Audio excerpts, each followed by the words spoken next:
ئایا ئەم سوودەی گێزەری بیستووە؟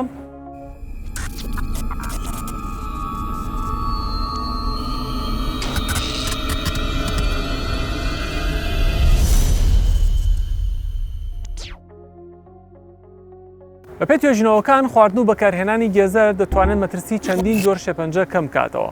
بەپێی توێژینەوەکان کە لە جۆری مێتائەناڵایسیس لە چەندین وڵاتی کیشوەری ئاسیا و ئوروپا و هەروەها ویلایەتە یەکگرتووەکانی ئەمریکادا ئەنجام درراوە، خواردن و بەکارهێنانی گێزەر دەتوانێت مەترسی تووشبوون بە شێرپەنجە بە ڕێژەی لە 100 کەم بکاتەوە.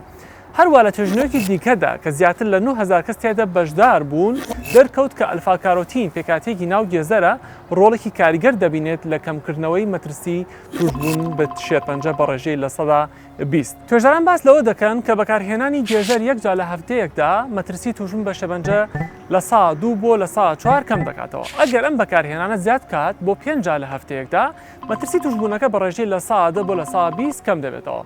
کەواتە تاکو دەتوانن گێزەر با لە خواردنەکانتانە هەبێت بۆی دوور بن لە مەترسی تووشبوون بە شێرپەنجە. هەمیشە لەش ساغ و سەلامەت بن. سمارت وەرچەرخانە.